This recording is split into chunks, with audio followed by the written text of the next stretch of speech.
시편 84편 1절에서 11절. 저와 여러분 같이 교독하겠습니다. 시편 84편 1절. 만군의 여호와여, 주의 장막이 어찌 그리 사랑스러운지요. 내 영혼이 여호와의 궁전을 사모하여 쇠약함 내 마음과 육체가 살아계시는 하나님께 나의 왕 나의 하나님 만군의 여호와여, 주의 제단에서 참새도 제 집을 얻고 제비도 새끼들 보금자리를 얻었나이다. 주 집에 사는 자들은 복이 있나니 그들이 항상 주께 힘을 얻고 그 마음에 시온의 대로가 있는 자는 복이 있나이다. 눈물 골짜기로 지나갈 때 곳에 많은 샘이 있을 것이며 이른 비가 복을 채워주리라. 그들은 힘을 얻고 더 나아가 시온에서 하나님 앞에 각기 나타나리이다. 하나님 여호와여, 내 기도를 들으소서. 야곱의 하나님이여, 귀를 기울이소서. 만군의 하나님 여호와여, 내 기도를 들으소서. 야곱의 하나님이여, 귀를 기울이소서. 제가 8절을 여러분 읽었군요. 그러면 9절 읽겠습니다. 제가. 우리 방패이신 하나님이여, 주께서 기름 부으신 자의 얼굴을 살펴보옵소서. 내 궁전에서 한 날이 다른 곳에서 첫날보다 나은 자, 악인의 장막에 사는 것보다 내 하나님 성전 문지기로 있는 것이죠. 여호와 하나님은 해요 방패이시라. 여호와께서 은혜와 영화를 주시며 정직하게 행하는 자에게 좋은 것을 아끼지 아니하실 것임이니이다. 만군의 여호와여, 주께 의지하는 자는 복이 있나이다. 오늘 주의 집이라는 말씀으로 세 번째 집회 말씀 전해 주시겠습니다.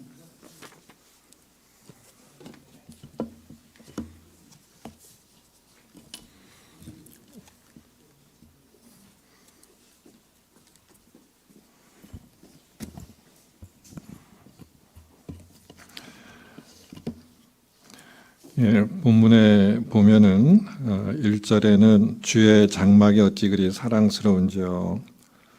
또 2절에는 내 영혼이 여호와의 궁정을, 또 3절에 보면 나의 왕 나의 하나님 만군의 여호와의 주의 제단에, 또 4절에 보면 주의 집, 또 10절에 보면은 주의 궁전, 하나님의 성전, 이렇게 주의 장막, 주의 제단, 주님의 궁전, 이런 시인은 다양한 표현을 써서 주의 집, 주님이 거하는 곳에 함께 있는 것이 얼마나 복된가 하는 것을 얘기를 하고 있습니다. 4절에도 보면은 주의 집에 사는 자들은 복이 있다. 또 5절에 보면은 그 마음에 시온에 들어가 있는 자는 복이 있다. 또 6절에 보면은 복을 채워주나이다. 또 12절에도 보면은 만군의 여호와여, 주께 의지하는 자는 복이 있나이다 하면서 시인은 주님의 집에 사는 자, 또 거하는 자가 참으로 복되다 하는 것을 노래하고 있습니다. 여기서 말하는 주님의 전 혹은 주님의 집이라는 것은 어떠한 특정한 공간을 얘기하는 것이 아니라 하나님과 동행하고 또는 하나님과 동거하는, 또 우리 주제로 말하면은 하나님의 임재에 거하는 그곳이 주의 집이라고 볼 수가 있죠. 그래서 오늘날에는 성전이 누가 성전입니까? 신약 시대는 우리 몸이 성전이라고 얘기하듯이, 그래서 하나님의 나라의 개념은 공간의 개념이 아니라 통치의 개념이죠. 나라라는 것은 이제 통치, 다스리는 영역이니까. 그래서 어떠한 곳이든지 간에 하나님의 순종하고 하나님의 통치를 받는 그곳에서 하나님과 함께 동거동록하는 자는 복되다 하는 것을 시인은 얘기하고 있습니다. 특히 6절에도 보면은 눈물 골짜기를 지나갈 때 그것에 많은 샘이 있을 것이며 이른 비가 복을 내어 주나이다, 복을 채워 주나이다 하면서 어떤 사람이 그냐냐. 5절에 보면은 주께 힘을 얻고 그 마음에 시온에 데려가 있는 자는 복이 있다라고 얘기합니다. 그래서 마음에 시온에 데려가 있는, 그러니까는 그 마음 속에 늘 주님의 집을 향함, 그거는 어떤 특정한 공간이 아닙니다. 어떤 하나님과 함께 살고자 하는 그런 하나님의 임재하심과 하나님과 동거동락하는 것에 시온에 데려가, 고속도로가 뻥 뚫려서 거기에 아무런 장애물도 없고 막힘도 없는, 그래서 내가 주님과 함께 거하고자 마음대로 다른 밭을 치셔서 가까이 그 임재에 거할 수 있는 자는 눈물 골짜기를 지나더라도 힘을 얻고, 그리고 속히 7절에 보면은 힘을 얻고 더 얻어 나아가 시온에서 하나님 앞에 각기 나타나리라. 그러니까는 곧 하나님의 임재에 거한다는 뜻이죠. 그래서 눈물 골짜기가 웃음 골짜기로 바뀐다는 얘기는 안 했습니다. 눈물 골짜기를 계속 지나가지만 힘을 얻고 힘을 얻어서 그 마음에 시온에 데려가 있는 자는 하나님의 임재에 거하여서 복을 받는다는 얘기입니다. 그래서 우리는 어려움이 있을 때 그 어려운 환경이 눈물 골짜기의 고통의 자리가 기쁨과 평강의 자리가 바뀌어야 우리는 기쁜데, 시인은 그걸 얘기하는 게 아니라 눈물 골짜기 계속 눈물 골짜기예요. 너무나 고달파요. 근데 내 마음이 시온에 데려가 있어서 하나님 아버지의 임재에 거하는 자는 힘을 얻고 힘을 얻어서 복을 받아서 내가 하나님 앞에 서게 된다라는 그런 이 표현입니다. 여러분들 시편 84편 그 1절 위에 보면은 그 시편에 보면 늘 그 저자가 나오죠. 이 저자가 누구라고 나옵니까? 누구의 시라고 그러죠? 고라 자손의 시라는 표현이 나옵니다. 본문뿐만 아니라 시편에 종종 보면은 고라 자손의 시라고 나오죠. 그래서 이름은 안 나오는데 고라 자손의 시라는 표현이 곧 나와요. 고라가 어떤 사람이었죠? 혹시 기억나세요? 제가 질문하면 괴로운가 보세요. 성경 지식이 이렇게 폭로할까. 고라가 여러분들이 좋은 사람이에요, 나쁜 사람이에요? 아주 나쁜 사람이었어요. 그러니까 출애굽할 때 모세한테 사람들을 충동해서 대들었어요. 그래갖고 막 돌로 쳐 죽이려고 할 때 이제 하나님께서 벌을 내려갖고 땅을 갈라지게 해서 이 고라와 그 일당들을 아주 천인공날 놈들 해갖고 몰살시킨 아주 저주받은 하나님의 심판의 상징이에요. 그래서 신약에도 보면은 아주 나쁜 그 죄악된 자손의 상징이 이름이 뭐라고 하냐면 고라의 후손들이라고 그랬어요. 그러니까 이제 성경은 참 그 이름을 굳이 써도 되는데 그 특정인이 아무개 하면은 그 사람 이름보다는 저 사람은 누가 더 생각난가요? 이스라엘 백성은 저 인간은 고라의 자손이다. 이제 이렇게 이제 그 사람 이름처럼 이제 된 거예요. 그래서 시편에 보면 이제 고라의 자손들이 쓴 시가 많고 특히 우리식으로 말하면 아마 성가대 지휘자 같은 거를 많이 했던 것 같아요. 그러면 이들이 시를 썼고 특히 오늘 시편 84편을 보면서 고라의 자손이 이 시를 썼을 때 심정이 어땠을까? 우리식으로 말하면은 완전히 그 역적의 역적 중에 후손인 거예요.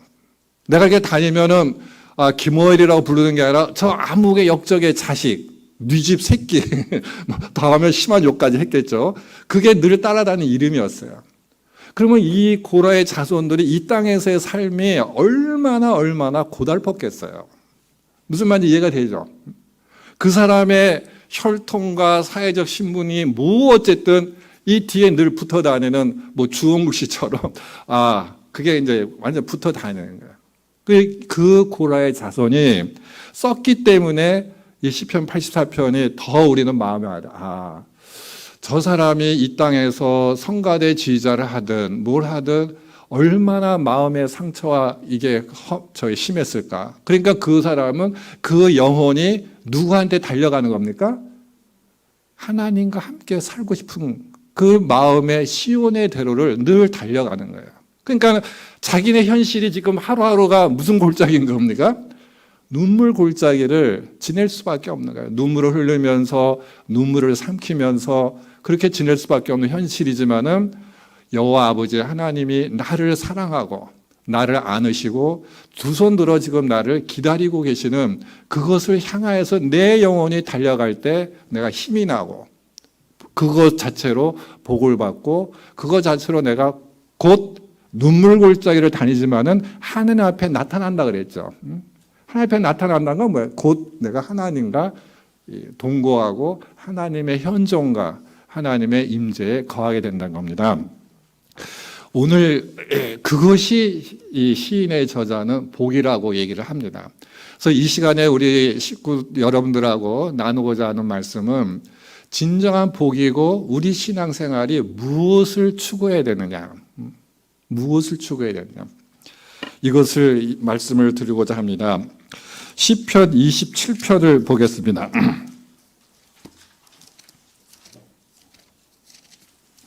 시편 27편은 다윗의 시입니다.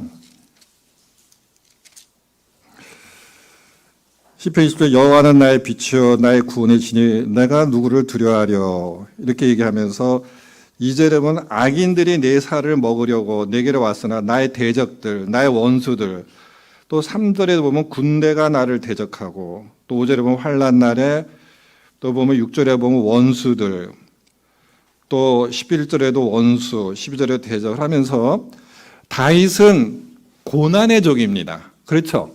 다윗은 참 고난의 종이에요. 아들 솔로몬은 뭐의 상징입니까? 솔로몬의 영광. 그래서 아들 솔로몬은 영광의 상징인데 그 아버지 다윗은 고난의 상징이에요. 그래서 이렇게 보면은 원수, 대적들, 환난, 이게 시편에 보면 막 절절히 그 나와요. 근데 원수, 대적 이런 것들이 사람들이죠. 사람들이에요. 그러니까 다윗이 내가 전쟁의 칼의 위협에서 시달렸다라든지 뭐 배고픔에 굶주렸다든지 이런 거보다는 다윗이 고난의 종인데 그 고난의 주체는 누구였다는 거예요? 주로 사람들이에요. 사람들. 여러분들 고난을 겪으실 텐데 참 좀 생각하면은 대부분 그 고난의 원인이 누구한테 기인을 해요? 사람들이에요. 사람들. 그래서 다윗이 이 10절에 보면은 내 부모는 나를 버렸으나, 지금 시편 27편이에요. 내 부모는 나를 버렸으나 여호와는 나를 영접하시로다. 그래서 내 부모가 나를 버렸다는 얘기예요. 이 얘기는 실제로 다윗의 부모가 다윗을 버린 건 아니거든요. 근데 인간관계에서 제일 끊을 수 없는 게 무슨 관계입니까? 예. 자식이 부모를 향한 거는 아니고 부모가 자식을 향한 거겠죠. 그래서 부모가 자식을 향한 관계는 끊어질 수가 없는데 다윗이 부모도 나를 버렸으라는 얘기는 실제로 부모가 나를 버리니까 모든 인간이 자기를 버렸다는 그런 얘기예요. 그래서 다윗이 사울한테 그렇게 충성했는데 사울한테 배반당해 뭐 막 죽이려고 그렇게 고생했고, 또 아들 압살롬이 또 쿠데타를 일으켜서 도망가, 또 아들이 셋인가가 아들을 죽입니다. 솔로몬이 또 아도나이를 들고 압살롬은 그 또 암놈인가 그 지 형을 또 죽이고. 그러니까 이런 그것 때문에 그래서 저는 다윗이 참 그 왕의 자리를 행복했을까? 결코 그게 다 지가 왕이 됐기 때문에 생긴 일들이거든요. 그러지도 않았을까? 그래서 다윗이 시편 55편에 보면은 제가 그냥 읽을게요. 5절에 시편 50편에 두려움과 떨림이 내게 이르고 공포가 나를 덮었도다. 나는 말하기를 만일 내게 비둘기같이 날개가 있으면 날아가서 편히 쉬리로다. 내가 멀리 날아가서 광야에 머무려. 다윗의 시예요. 오죽 괴로웠으면은 멀리 그냥 광야로 간다는 거는 광야의 특징이 뭐예요? 아무도 없는 데가 특징이죠. 아무 없는 곳에 가서 그러니까 누가 싫다는 겁니까? 뭐가 싫다는 거죠? 다윗이 지금? 사람들이 싫다는 거예요. 사람들이. 여러분 그럴 때 있어요? 그럴 때 있죠. 사람들이 싫대요. 그래서 이들이 얼마나 괴로웠으면 9절에 보면은 내가 성내에서 광포와 분쟁을 보았사오니 주여 그들을 멸하소서, 그들의 혀를 잘라 버리소서. 시편에 보면 참 위로가 많이 돼요. 그들의 혀를 잘라 버리시옵소서 하고 하나님께 기도하는 거거든요. 여러분 이런 기도 드린 적 있어요? 갑자기 거룩한 표현을. 그러니까 여러분 이게 여러분들이 좀 저 인간 죽었으면 좋겠다는 말을 그 인간한테 할 수 있어요, 없어요? 했다가는 난리가 나죠. 그냥. 근데 누구한테는 해도 돼요. 하나님한테는 하세요. 그거 기도예요. 기도 그렇게 좋은 말만 우아하게 할 필요는 없어요. 이거 시편에 보면은 저 원수의 어린 것들을 돌에 맺혀 죽이십시오라고 이런 시까지 나와요. 그 말이 안 되잖아. 원수를 사랑해야 되는데 원수의 어린 자식 돌에 맺혀. 그러니까 이것을 실제로 하는데 그 하나님은 뭘 받냐? 나를 받는 거예요. 나의 억울한 심정, 한 맺힌 걸 그대로 받아들이거든요. 그래서 여러분들이 그 사람한테 뭐 뒷담화치고 뭐 하고 그거 하지 마시고 그 하나님한테 하고 싶은 얘기는 다 쏟아. 옆에서 아무도 들으면 안 돼. 그 대신에 들으면 그 사람 또 옮기니까 100% 옮기거든요. 그러니까는 조용히 그냥 그 하나님 앞에서 그냥 그 정말 죽이고 싶으면은 저 주둥이를 착 꼬매 주시든지 마음대로. 실제로 저도 그럴 때가 있어요. 그냥 하도 말도 안 되고 하고 막 이러니까 막 그럴 때가 있거든요. 그러니까 특별히 나는 제가 이제 그 힘든 일이 있고 막 그러고 막 이러는데 누가 아주 가까운 사람이 와서 당신이 기도 안 하니까 그렇지. 그 말이 맞아요, 틀려요? 그거는 맞죠. 어떻게 보면 그냥 당신이 교만하니까 그 말은 맞는데 지금 내가 기도할 힘조차 없는 거예요. 그런데 기도 안 하니까 그렇지. 그럼 그 말은 맞지만은 그 말하는 입을 어떻게 하고 싶어요? 그 입을 어떻게 하고 싶어요? 그때는 입도 아니야. 뭐라고 얘기해야 되죠? 예. 제가 말씀드렸죠. 그 주둥이를 확 꼬매고 싶은 생각이 든다고요. 그럴 때 있어요, 없어요? 말은 그러니까 우리가 교회에서 특히 사람 힘든 게 당위성 갖고 사람들을 판단하고 요구할 때 옳은 말이 정죄한다고 바울이 로마서 한 적이 있는데 그럴 때 너무 괴로운 거예요. 나도 알지만 안 돼서 내가 이렇게 지금 눈물 콧물 흘리고 정말 이게 죽을 맛인데 거기에다가 확인 사살하듯이. 근데 당신이 교만하니까 그렇지. 이런 말은 누가 합니까? 가까운 사람이 해요. 그렇죠? 그것도 아주 가까운 사람이 목소리 탁 깔고 사랑하는 애처로운 눈으로 바라보면서 그런 얘기를 해요. 그래서 다윗이 그 55장 12절에 보면은 나를 책망하는 자는 원수가 아니라 원수일진데. 말이 와닿습니까? 아까 그 말을 하는 사람이 원수가 아닌데 원수란 말이에요. 여러분 머리에 그런 사람 생각나요 지금? 떠오릅니까? 그래서 내가 참으시리라. 나를 대적하여 자기를 높이는 자는 나를 미워하는 자가 아니라 미워하는 자일진데. 참 이게 놀라운 다윗의 고백이죠. 원수가 아닌데 아까 나를 이렇게 그런 말을 해준 사람을 내가 말하면은 또 이게 공개되면 제가 이제 문제가 되니까 아주 가까운 사람, 제일 가까운 사람이 그런 얘기를 해요. 그러니까는 이게 그 순간은 원수죠. 근데 사실은 원수의 아니에요. 원수가 아닌 거예요. 그 순간은 얼마나 미워하고 근데 미워할 수 없는 사람이란 말이에요. 그러니까는 이제 13절에 보면은 그는 곧 뭐라 합니까? 다윗이 누구랍니까? 그는 곧 너로다. 너란 얘기예요. 마음속에 지금 여러분들 너가 있어요, 없어요? 그건 바로 너지. 그래서 무릎이 탁 칠 거야.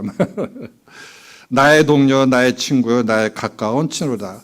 우리가 함께 재미있게 의논하며 무리와 함께 하여 하나님의 집안에 다녔도다. 그래서 가장 가까운 친구, 가장 가까운 우리가 하면은 뭐 솔직히 말하면은 아내일 수 있고 남편일 수가 있어요. 아내이고 남편일 수가 있어요. 원수가 아닌데 원수 짓을 할 때가 있잖아요. 그것도 평생 원수가 되는 그런 역할을 할 때가 있잖아요. 그 다음에 가까운 신앙의 동료. 왜 그러냐면은 여러분들 길거리에 누구 만나서 뭐 내가 누구한테 속았다 그러면 그 잊어먹을 수 있잖아요. 근데 이거는 피할 수가 없어요. 그냥 살아야 돼요. 그러니까 다윗이 그 고통을 얘기해요. 특히 이제 다윗 같으면 요압 장군이죠. 그 아주 오른팔. 개국 공신이거든요. 근데 요압이 그 다윗의 그러니까 이제 그 우리아를 죽이게 할 때도 요압이 개입하잖아요. 그 아시죠? 전장에 보내고. 그러니까 다윗의 그 가려운들을 다 긁어주면서 완전히 그 오른팔 역할하면서 약점도 다 깨고 있는 거예요. 그러니까 다윗이 어떻게 하질 못해. 그러니까 압살롬이 죽어서 막 슬퍼올 때 요압이 왜 슬퍼 우냐고 와서 항의니까는 또 울지도. 그러니까 이런 존재가 있는 거예요. 내치지도 못하고 또 자기 그걸 할 수 없는 이런 관계가 우리 속에 있습니다. 그래서 이제 다윗이 부모도 나를 버렸으나 누구는 나를 영접한다고 시편 27편에 돌아가면은 하나님은 나를 영접한다.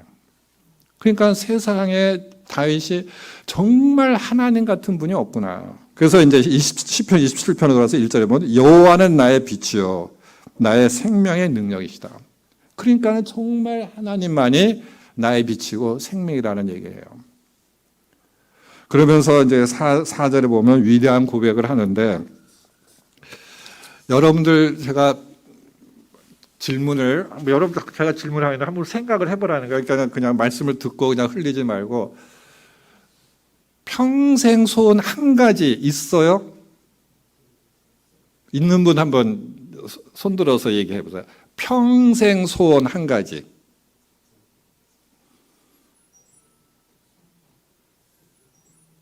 평생 소원 한 가지. 대부분 없습니다. 그죠? 지금의 소원은 있어요. 그 다음에 뭐 1년치 소원, 뭐 2, 3년치 소원, 뭐 5년, 10년의 소원이 있을 수 있어요. 그러나 평생 소원 한 가지 하니까 어떤 제가 이런 그 사모님들 집회에서 평생 소원이 있었던 한 사모님이 손을 벌쩍 들면서 아들 잘 되는 거예요. 그럼 뭐 처녀 때도 아들 있었나? 또 우리 남편 목회 잘 되는 거예요. 그 목회 그럼 언젠가 은퇴할 텐데 은퇴하고 나서도 계속 목회할 거예요? 우리가 평생 소원 한 가지를 말하면 대부분 대답을 못 합니다. 근데 다윗이 4절에 보면은 10편 27편 4절 다시 한번 우리 같이 읽어보겠습니다. 시작. 내가 여호와께 바라는 한 가지를 그것을 구하리니 곧 내가 내 평생에 여호와의 집에 살면서 여호와의 아름다움을 바라보며 그의 성전에서 사모하는 그것이라. 예. 쉽게 말하면 자기 평생 소원이 한 가지가 있는데 그것이 뭐냐? 아름다우신 아까 말한 대로 모든 인간들은 다 나를 떠나고 나를 버렸지만은 나를 영접해 주시는 그 하나님 한 분 하나님이 너무 아름답고 귀하기 때문에 그분과 함께 그 아름다우신 하니까 성전에서 함께 사는 것이 내 평생 소원이라는 거예요. 이해를 하시겠습니까? 저는 다윗이 이래서 훌륭한 사람인 것 같아요. 하나님이 내 마음에 합한 거예요. 정말 다윗이 왕이니까는 내 소원은 훌륭한 왕이 되는 것이다. 무수한 전쟁을 했으니까 내 전쟁에서 이기는 것이다. 자식들이 맨날 죽이고 아웅당하니까 우리 가정의 평화를 원하고 자식들이 화목한 이게 소원이 아니었어요. 아버지 하나님이 너무너무 아름다우신 거예요. 정말 하나님밖에 없구나. 그래서 그 하나님과 함께 같이 성전에서 살기를 원하는 것이 소원이었어요. 지금 여기서 성전이라는 건 지금 다윗이 시인데 다윗 때는 성전이 없었잖아요. 그래서 아까 말한 대로 이 성전이라는 건 어떤 구체적인 이 땅의 공간을 의미하는 것이 아니라 하나님과의 관계입니다. 동행하고 동거하고 싶은 거예요. 그래서 여러분들도 그때 뭐 금년의 소원, 뭐 여러 가지 소원이 있을 수 있지만 그것도 물론 하나님께 기도를 드려야지만은 평생 소원 한 가지는 하나님과 함께하는 것이다.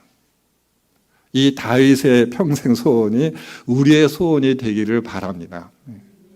그럼 이 소원이 강렬하면은 다른 소원들은 로부터 우리가 자유로울 수 있겠죠. 그죠? 우리가 뭔가 하나를 강하게 원하면은 다른 게 이루어지든 이루어지지 않든 그냥 흘러 넘어가잖아요. 그것이 뭐 그냥 내 소원도 아닌데 되든 말든 의미가 없다. 이렇게 흩어지라. 그러니까 우리가 자유로워지는 거죠. 우리 영혼이 매이지 않고 자유를 누리게 되는 겁니다. 그래서 여러분들이 이 자리에 젊은 청년도 있고 나이가 드신 분도 있는데 앞으로 남은 일생 동안 내 삶 때 정말 와이프도 좋고 남편도 정말 훌륭하고 자식도 사랑스럽고 또 우리 목사님도 좋고 또 우리 장로님도 귀하고 성도들도 정말 아름답고 그래도 우리가 주님만큼 귀하신 분은 없잖아요. 그래서 자유로우세요. 그래야 우리가 자유로워야 돼요. 그 나도 한계가 있고 뭐 상대방도 한계인데 그걸 뭘 요구하고 뭘 기대하겠어요. 다윗이 그걸 안 거예요. 아니 지가 그렇게 충성한 사울이 왜 자기를 잘못도 없는데 그냥 죽이지 못해서 그냥 그렇게 해야지.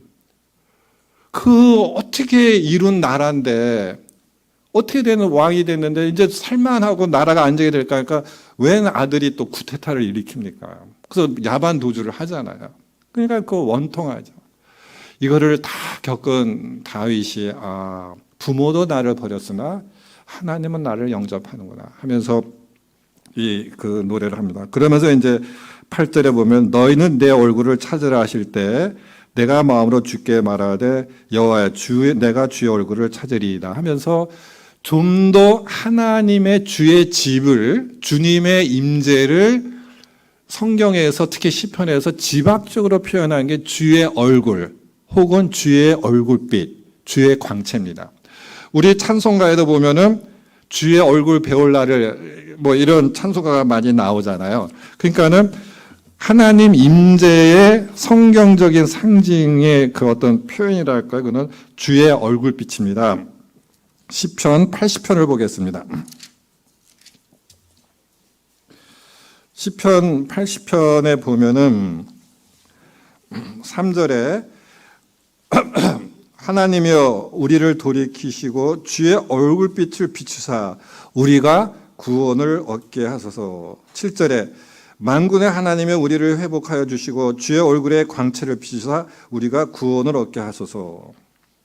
또 19절에도 보면 만군의 하나님 여호와여 우리를 돌이켜 주시고 주의 얼굴에 광채를 우리에게 비춰 주소서 우리가 구원을 얻으리다. 그래서 주님의 얼굴빛으로 우리를 회복시켜 줬고 구원을 시켜 달라고 얘기를 하고 있습니다. 또 시편 44편 3절에 보면은 44편 3절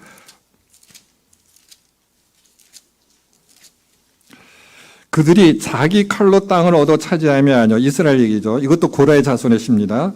그들의 팔이 그들을 구원함도 아니라 오직 주의 오른손과 주의 팔이 주의 얼굴에 빛을 하셨으니 주께서 그들을 기뻐하신 것이다. 그래서 이스라엘이 가나안 땅을 정복한 거는 자기 스스로 한 게 아니라는 거예요. 주의 얼굴빛으로 한 거다라고 그들의 힘으로 그들의 손으로 그들의 칼로 한 게 아니라 주의 얼굴빛이 그들을 구원했다고 이것 고라 자손이 또 다른 시에서 얘기를 합니다. 그래서 여러분들이 이제 제가 이따가 뭐 내일이면 또 이제 헤어지면은 여러분들은 저의 뭘 많이 기억을 합니까? 이제 얼굴이죠. 얼굴. 그러니까는 얼굴이라는 것은 한 존재의 상징이에요. 그래서 우리가 누구를 생각하면은 뭘 떠오르죠? 그 사람의 얼굴을 우리는 뭐 돌아가신 부모님 하면은 그 얼굴. 그다음에 얼굴 중에서 우리는 그걸 뭐라 그래? 얼굴의 어떤 그 표정, 얼굴빛이라고 얘기를 하죠. 그래서 이 시인은 주의 집을 사모하고 그 표현을 좀 더 집약해서 시인의 저자들은 주의 얼굴을 이렇게 사모한다. 그리고 우리가 이제 죽어서 천국에 가면은 여러분 천국에 가면 뭐 할 것 같아요? 네? 천국에 가면은 제일 중요하게 하는 것이 뭐예요?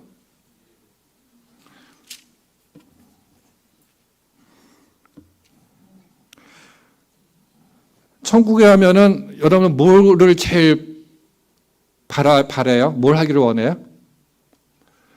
뭐 천국에 보면 눈물도 씻어주고 그러니까 우리 그 어린 양이 뭐 사자 뭐 이런 것들이 이제 이루어지겠죠. 우리 한번 이건 찾아봐요. 요한계시록 22장. 요한계시록 22장. 요한이 본 천국의 새 예루살렘 또 새 하늘에 대한 것인데 도대체 우리가 천국 가서 가장 바라는 것이 뭐냐? 요한계시록 22장 4절. 같이 읽겠습니다. 시작. 그의 얼굴을 볼 터이요 그의 이름도 그들의 이마에 있으리라. 예. 그러니까 성도들이 그 요한은 내가 천국에 가서 하늘나라에 가서 새 예루살렘과 새 하늘과 새 땅에 가서 하는 것이 뭐냐?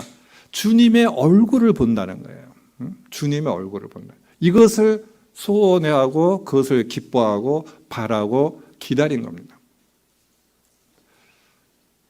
그러니까 주님과 대면하고 주님과 함께 살고 이것을 시인들이 우리 믿음의 조상들이 노래하며 찬양을 합니다. 그 다음에 이제 그 민수기에 보면은 주의 얼굴빛으로 축복하시고, 구약의 축복 기도죠. 하나님이 모세를 통해서 내린 축복 기도가 주의 얼굴빛으로 축복 기도를 합니다. 제가 주의 집, 주의 얼굴을 왜 이렇게 강조하냐? 예수님도 주의 전을 향한 열심히 자기를 신약에도 제자들이 주의 집을 향한 열심히 나를 삼킨다 이런 표현을 했어요. 주의 집을 향한 열심히 나를 삼킨다. 상당히 이제 문학적 표현인데 시적 표현인데 그 의미가 무엇인가? 한번 여러분도 생각을 해보세요. 주의 집을 향한 열심히 나를 교회에 충성하고 봉사하는 열심히 나를 지배한다. 그런 뜻은 아니잖아요. 그곳에 계신 하나님의 임재와 현존을 내가 사모하고 사랑한다. 이 이야기는 우리 신앙생활은 하나님 자체를 사랑하는 겁니다. 하나님 자체를 사랑하는 거예요. 그걸 제가 강조하려고 이렇게 주의 집, 주의 얼굴빛을 얘기한 겁니다. 하나님이 내게 무엇을 해 주기를 이루는 것이 신앙생활의 이게 아니라 하나님 자체를 내가 사랑하는 것. 그 하나님 자체가 너무너무 사랑스러워갖고 그거 함께 그냥 살고 싶은 거.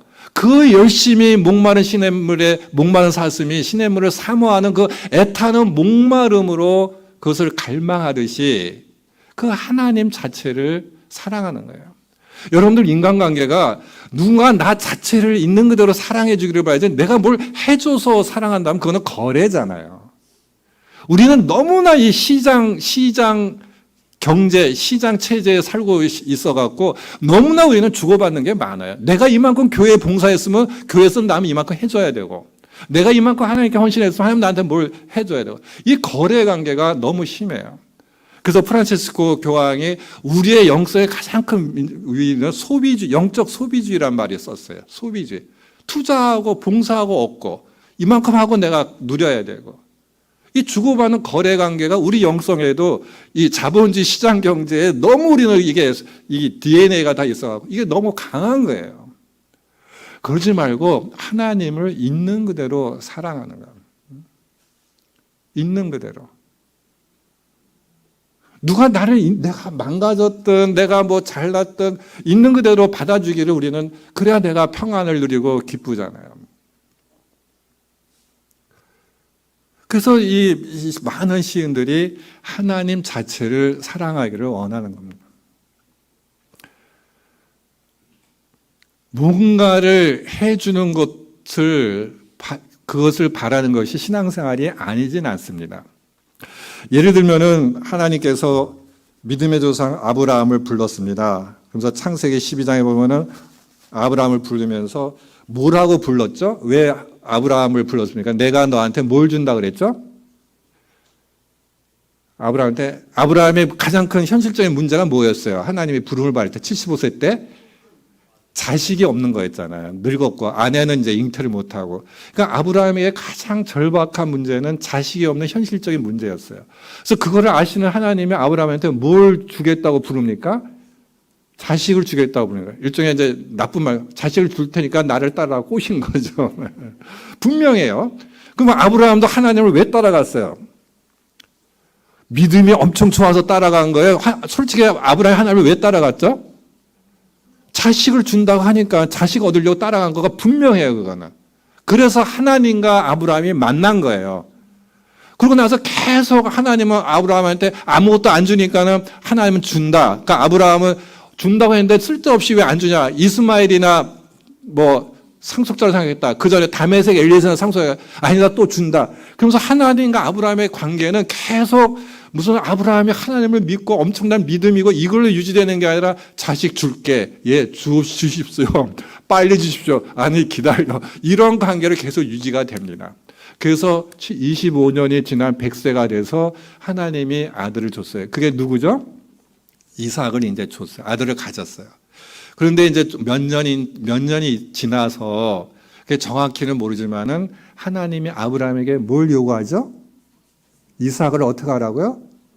나한테 바치라고 얘기를 해요. 그게 변곡점이에요. 제가 변곡점이라는 말을 아까도 썼는데, 근데 아브라함이 바쳐요, 안 바쳐요?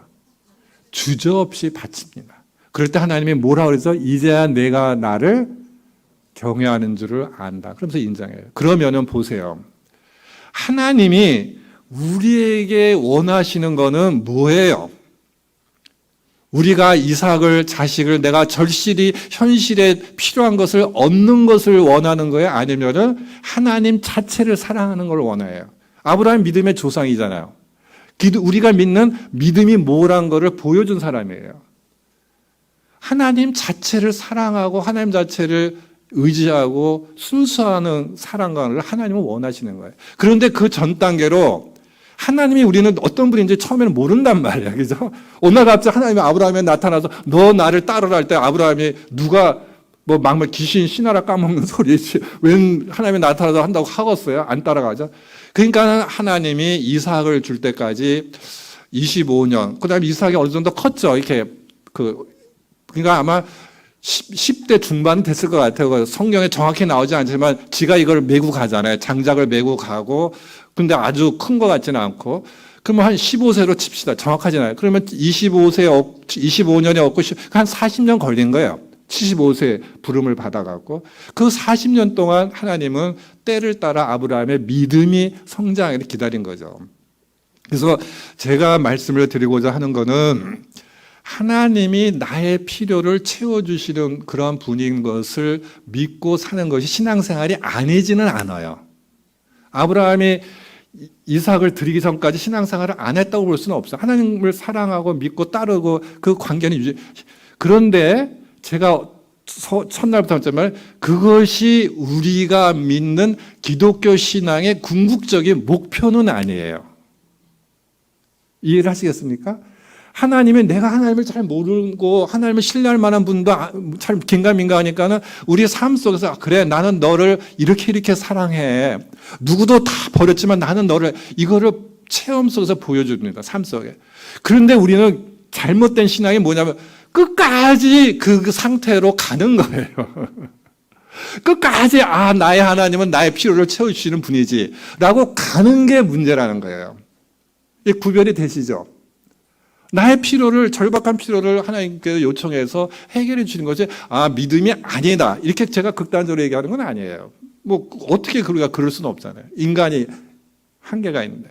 근데 신앙생활 하면서 그동안 겪으면서 우리가 1년, 2년, 10년, 20년 이렇게 신앙생활을 했으면 이제는 하나님을 내가 정말 믿을 수 있는 분이구나. 하나님 정말 나를 사랑하고 그래서 내가 하나님을 사랑할 수 있구나. 그래서 나의 모든 것을 바칠 수 있는 죄송하지만 이 인간의 누구도 내가 나를 바칠 수는 없지만 하나님은 내가 기꺼이 바칠 수 있는 존재구나. 그래서 하나님만을 바라고 사랑해야지 하고 그것이 바뀌어야 되는 그 변곡점이 우리 개인의 신앙에 반드시 필요합니다. 정말 제가 이걸 여러분들에게 부탁을 드리고 교회적으로도 부탁을 드려요. 제가 이제 애가 넷이에요. 딸이 둘이고 이제 아들이 둘인데 둘은 신앙 다 미국에 제가 이제 미국에서 살다가 지리산으로 왔기 때문에 둘은 신앙생활을 나름대로 하는데 둘은 잘해서 어떤 이제 잘 안 하는 애 하나한테 제가 야 너 그래도 하나님 믿고 신앙생활을 해야지 그랬더니 다 컸죠. 지금 애도 낳고 지자는데 나를 또 이렇게 잠깐 생각하면 눈을 보면서 그래 아빠 말이 맞아. 내가 앞으로 살다 보면은 내가 해결할 수 없는 문제가 생기니까 하나님이 필요할 때가 있겠지. 그러니까 내 하나님을 믿어야지. 이렇게 말을 해요. 제가 띵 했어요. 얘의 말이 맞아요, 틀려요? 제 질문이 항상 아리까리하죠. 여러분들 머리 굴리지 마시고 그냥 모범 답안 얘기하지 말려고. 맞는 면도 있고 틀린 면도 있어요. 근데 내가 띵한 거니, 얘가 어릴 때부터 신앙생활 하고 주일학교 다니고 가정예배 드리고 그래도 목사의 자녀인데, 근데 얘가 인식하는, 이거는 배운 게 아니라 그냥 체득된 거예요. 기독교 가정에서 자라면서 얘가 하나님은 나에게 필요를 채워주시는 존재구나 하고 지가 정하고 지 속에는 그게 인식이 딱 돼 있는 거예요. 그러니까 제가 띵한 거예요. 제가 왜 띵했겠어요? 걔 그런 말도 제가 왜 띵했겠어요? 이건 누구 문제죠?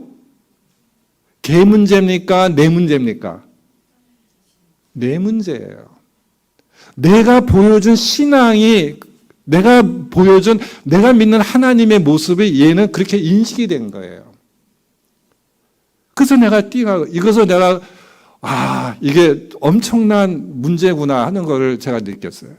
이거는 그걸 느끼면서 제가, 한국 교회, 따라서 우리의 신앙의 문제가 바로 이거구나. 왜 문제가 되냐면은, 아이들은 점점 더 우리 세대가 자기가 필요한 거가 스스로 해결할 수 있는 능력이 옛날보다 점점 커져요, 적어져요? 점점 커져요. 나는 우리 부모님보다 내가 할 수 있는 능력이 더 커져요.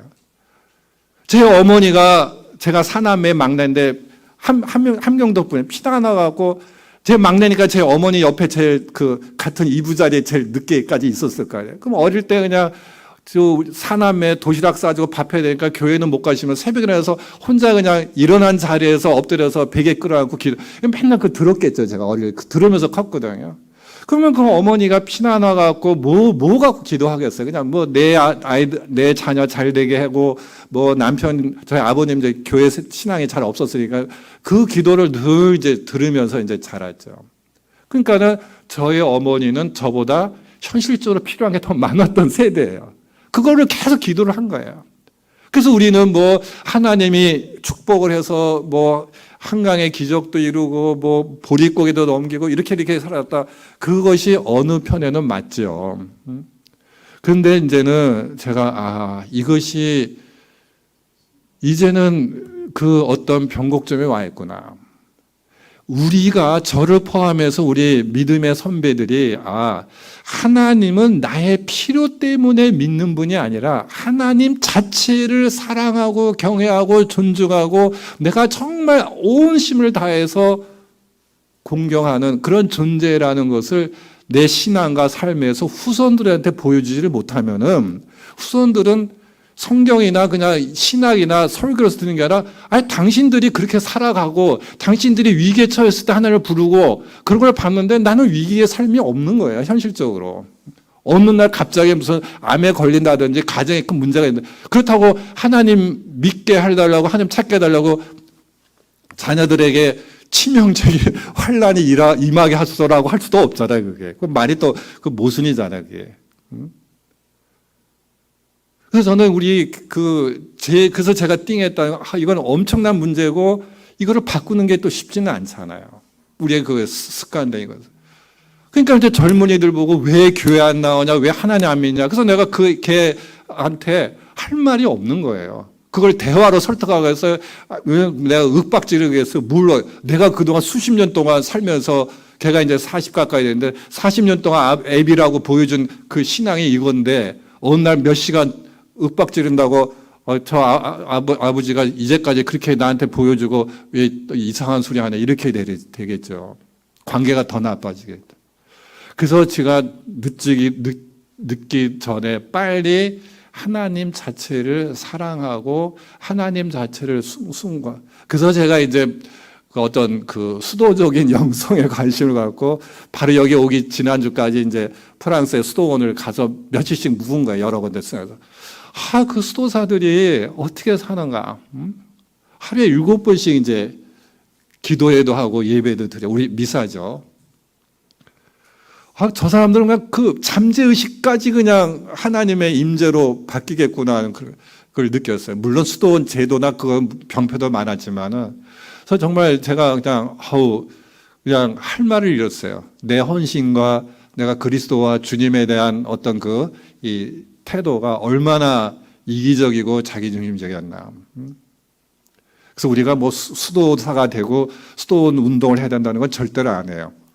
하나님 자체를 사랑하는 거, 여호와의 집을 사모하여서 하나님과 사는 것이 평생 소원이라는 다윗의 고백처럼 역적의 후손으로서, 죄인의 후손으로서 자라면서 이 땅에 아무리 잘해도 욕을 들을 수밖에 없는, 그냥 선천적으로 그 후손의 그걸 살 수밖에 없는 고라의 자손이 마음의 시온의 대로가 주님께 향하는 자는 복이 없고 눈물 골짜기를 다닐지라도 복을 얻는다 하는 그 시가 왜 나왔을까? 그러니까 여러분들이 현실 속에서 문제를 해결해서 거기서 믿음이 자라고 성장한다는 건 한계가 있어요. 고린도 후서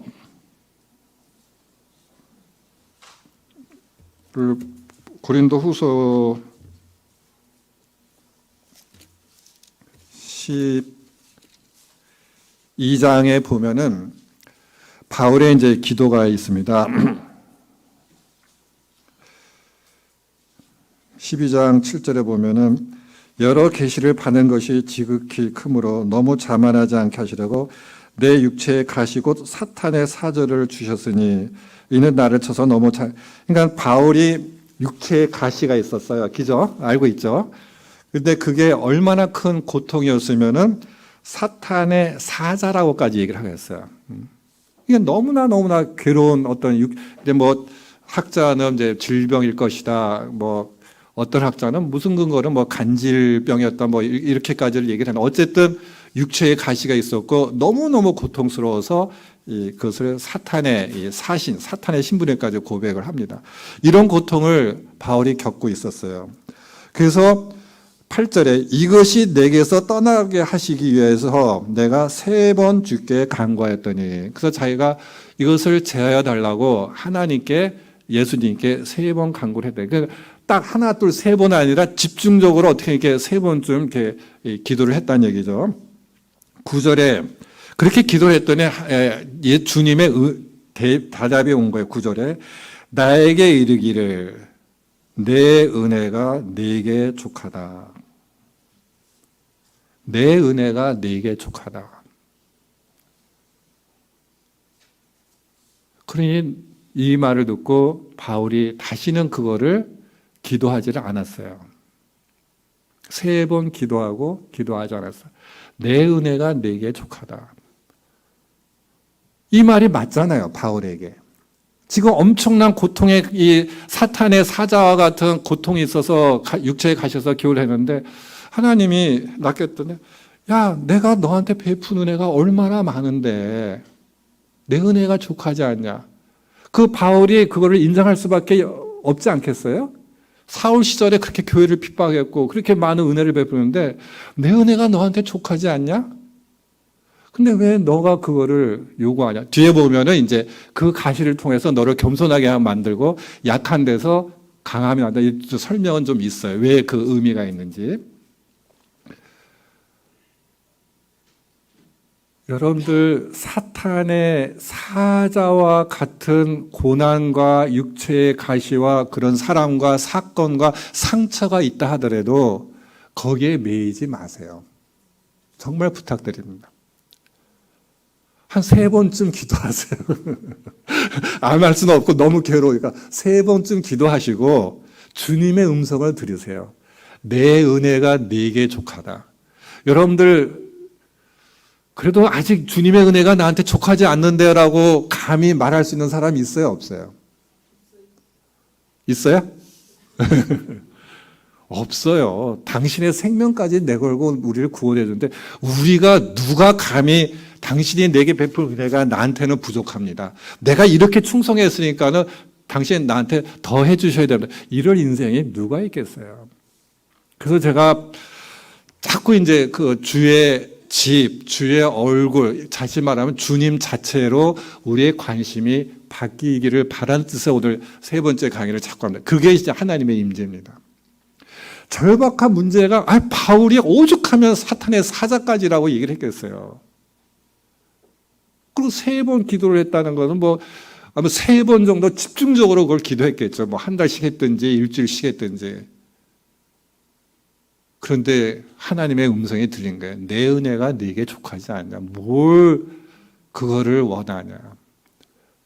그래서 여러분들이 지금 당한 현실에 너무나 절박한 문제가 있더라도 하나님께서 3번 정도, 꼭 3번 아니야. 5번 아니야. 적당히 하시고는 덮어두세요. 덮어두라는 것은 잊을 수는 없겠죠. 계속 그걸 감당할 수밖에 없지만 하나님께 내어 맡기세요. 그리고 거기서 눈을 돌리세요. 관심을 돌리세요. 뭐에 돌리는 거죠? 하나님 자체를 돌리세요. 하나님이 나에게 뭔가를 베푸시는 그 초점에서 하나님 자체를 보세요. 하나님 얼마나 좋으신 분인가. 그래서 우리 그 정교에서는 예수의 기도라는 거 혹시 들어본 적이 있죠? 우리 성경에 보면 죄인이 성전에 나와 주 예수, 하나님의 아들 주 예수 그리스도여 이 죄인을 용서하소서. 그래서 그것이 이제 주 예수 그리스도 제게 자비를 베푸소서 하는 게 이제 예수의 기도인데 정교에서는 그 기도를 굉장히 많이 드립니다. 그래서 그거 외에는 우리가 드릴 기도가 없어요. 그래서 정교회나 캐톨릭 보면 기도문이 굉장히 간단해요. 만일에 예를 들면은 제가 이제 네 자녀가 있는데 셋이 결혼했는데 하나가 결혼 안 했어. 그럼 제가 이제 그 결혼 안 애에게 제가 제발 좀 결혼하게 해 주십시오라고 기도를 드릴 거 아니야, 당연히. 근데 그것도 따져보면은 누구 중심적인 기도입니까? 내 중심적인 기도예요. 나의 바람이에요. 하나님이 그 결혼 안 한 아이의 장래가 어떨지 나는 몰라요. 솔직히 몰라요. 걔를 독신으로 살게 할지 어떻게 할지는 몰라요. 단지 내가 그렇게 구체적으로 그래서 여러분들 기도는 구체적일수록 좋다. 무슨 기도 얼마나 그런데 물론 때에 따라서 그럴 필요가 있겠죠. 상세하게. 근데 우리가 아들, 자식이 언제 하고 결혼해서는 어떻게 살고 하고 이런 거는 나의 바람을 얘기를 하는 거예요. 그저 우리는 기도할 수 있는 게 하나님, 내 사랑하는 아들 누구, 딸 누구가 떠나지 마시고 늘 얼굴빛을 비추어 주소서. 동행해 주십시오. 함께. 그거면 최고의 기도잖아요. 최고의 중복이들. 내 바람이 자꾸 기도를 대는 거예요. 그래서 그게 안 되니까는 안달복달하고 하나님을 믿네 안 믿네 교회 내가 백날 가야 소용이 있네 없네 이상한 헛소리를 하기 시작하는 거잖아요. 진짜 그건 헛소리예요. 그리고 스스로 누가 하면 스스로 그냥 시험에 들고.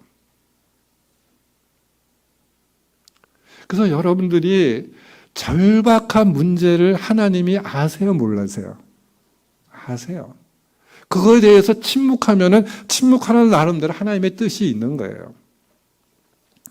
예를 들면은 성경에서 하나님께서 저는 이제 하나님의 참 위대한 거부다라고 생각하는 사건이 이제 2개가 있어요. 모세가 출애굽해갖고 그 말 안 듣는 그 백성들 끌고 얼마나 백성들이 속 썩였으면 모세가 차라리 죽고 싶다고 하나님께 나를 데려가려고 얘기한 적도 있잖아요.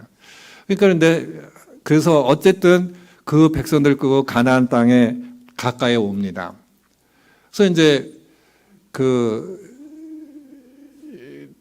신명기에 보면 이제 가나안 땅을 눈앞에 이제 두고 이제 모세가 이제 있어요. 그래서 모세가 하나님 나 저 가나안 땅에 꼭 들어가게 해 주십시오라고 얘기를 합니다.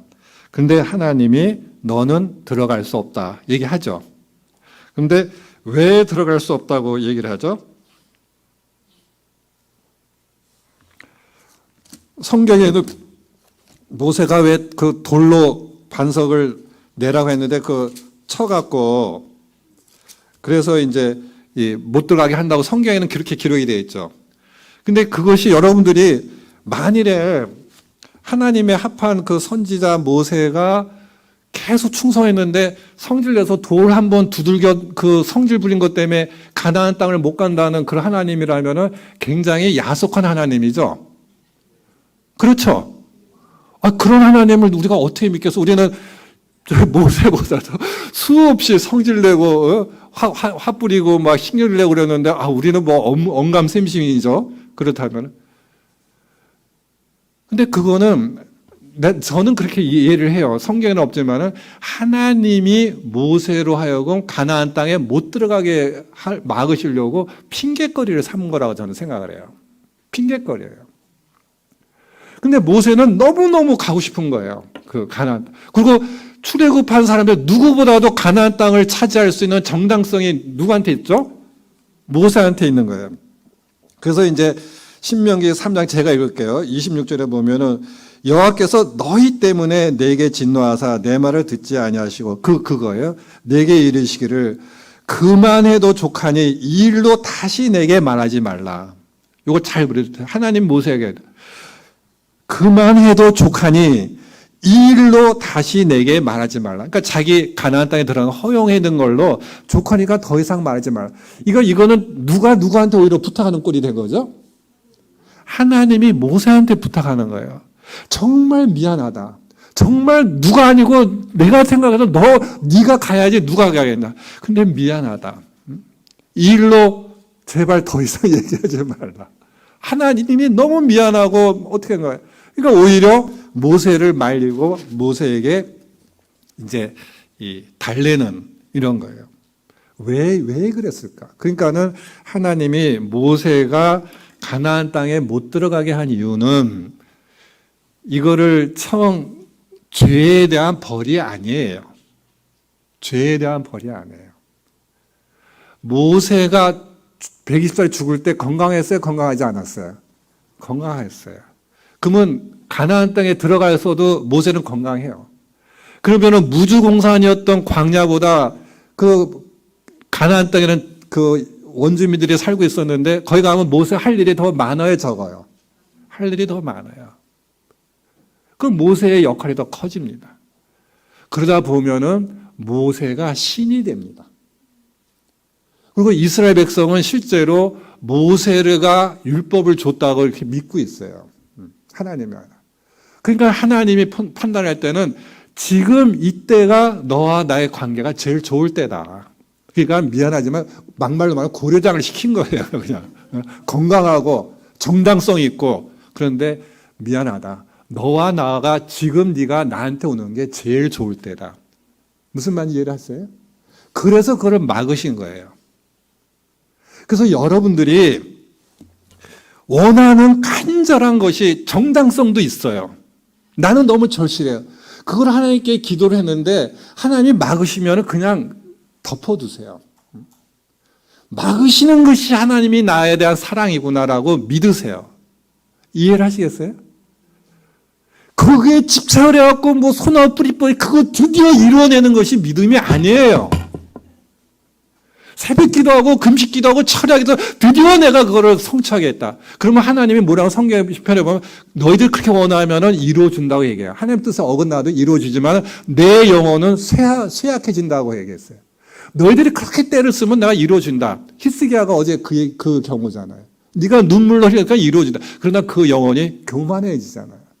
그렇기 때문에 여러분들이 뭔가를 간절히 원하면 기도는 몇 번 하세요. 근데도 아니면은 하나님께 맡기고 뭐 건강 문제든 자녀 문제든 교회 문제든 무슨 문제든 좋아요. 이루어지지 않는 그 자체가 하나님이 나에 대한 사랑이구나. 그 다음에 또 위대한 하나님의 사랑의 거절이 다윗이에요. 다윗이 왕국이 있지만 나중에 뭘 하기를 원했습니까? 성전 짓기를 원했어요. 하나님이 막았어요. 근데 다윗은 성전 지을 수 있는 모든 물질도 다윗이 다 준비했죠. 솔로몬은 짓기만 했어요. 사람도 다윗이 다 모았어요. 심지어는 설계도도 누가 그려줬습니까? 하나님의 손이 다윗에게 그려서 설계도까지 그려줬어요. 그러면 여러분들이 그거 어떻게 했을까? 물질이 다 준비되어 있어. 사람도 다 있어. 설계도까지 그렸어. 안 하면은 이게 정말 안 하면은 병신이지. 우리는 그렇게 생각할 거예요. 이건 하나님의 뜻이. 근데 하나님이 그거를 막으십니다. 거기도 보면 이유는 내 손에 피를 많이 묻혀서 그러는데 다윗이 가는 곳마다 승리를 했어요. 근데 누가 승리하게 했다 그랬죠? 하나님이 승리하게. 그럼 하나님이 다윗의 손에 피를 묻힌 건데 다윗이 하나님의 손에 피를 묻혀주고 그것 때문에 내가 안 된다. 그것도 핑계예요. 저는 그렇게 해석을 해요. 왜냐하면 다윗을 사랑하기 때문에. 다윗이 그 상황에서 다윗이 성을 지어 나라를 통치해 그 이스라엘을 아주 굳건하게 했는데 그 와중에 성전까지 지었다가는 또 다윗이 또 뭐가 됩니까? 이스라엘 백성에게 신화될 수가 있죠. 그런 의미에서 나쁜 식격화가 됐어요. 그걸 막으시는 거예요. 내 은혜가 내게 뭡니까? 족하답니다. 여기까지 해라. 여기까지 해라. 성전까지는 내 은혜가 아니다. 여기까지라고 하나님의 선을 그신다. 제가 바울의 육체의 가시, 그 다음에 모세의 가나안 성, 가나안 땅, 그 다음에 다윗의 성전을 금하시는 하나님의 뜻을 얘기했습니다. 그래서 여러분들에게 드리고 싶은 말씀은 우리의 신앙생활이, 우리의 기도가, 우리의 믿음이, 우리의 관심이 거의 90% 이상 나의 필요예요. 나의 필요든 교회 공동체의 필요든 그것이 우리가 90%는 더 될 거예요. 그걸로 계속 신앙생활 하는데 신앙생활 초기에는 그렇게 해도 좋다는 거예요. 근데 내일 모레 주님 얼굴 배울 날이 내일 모레인데도 여전히 그렇다면은 이거는 하나님이 너무너무 섭섭할 것 같아요. 그게 아닌데. 내가 그러라고 너를 그렇게 사랑한 게 아닌데. 그래서 여러분들이 기도하고 간절히 원하는 것이 이제는 아니다 싶으면은 내 하나님의 은혜가 내게 이 정도면은 족하지 하고 그냥 맡기세요. 그리고 거절하시는 하나님, 허용하지 않은 하시님이 내가 이해할 수 없는 다윗이나 모세가 이해할 수도 없었겠죠. 그거를 섭섭했겠죠. 어떻게 보면은 왜 다 됐는데 말도 안 되는 하나님인데. 그러니까 막 모세가 원망을 하고 하나님께 떼를 쓰니까 오죽하면 하나님은 오히려 모세를 설득을 하겠어요. 그러나 거기에는 얼마나 심오한 모세가 가나안 땅에 들어가고 다윗이 성전까지 지었다면 우리 어제 히스기야 예를 들었잖아요. 얼마나 잘못될 확률이 저는 가상해요. 많겠어요. 히스기야보다 훨씬 더 했겠죠. 하나님의 우리는 이해할 수는 없어요. 때로는 너무 섭섭해요. 때로는 너무나 그것이 고통스럽고 가시가 될 때도 있어요. 그렇다 하더라도 하나님 자체를, 하나님 당신만을 오롯이 사랑하고 꼭 수도자의 삶을 살 필요는 없어요. 내 일생생활을 살더라도 그러한 삶을 살아갈 수 있기를 바랍니다. 그것이 시편 84편 그 눈물 골짜기의 삶을 살았던 고라의 자손이 그것이 축복이다.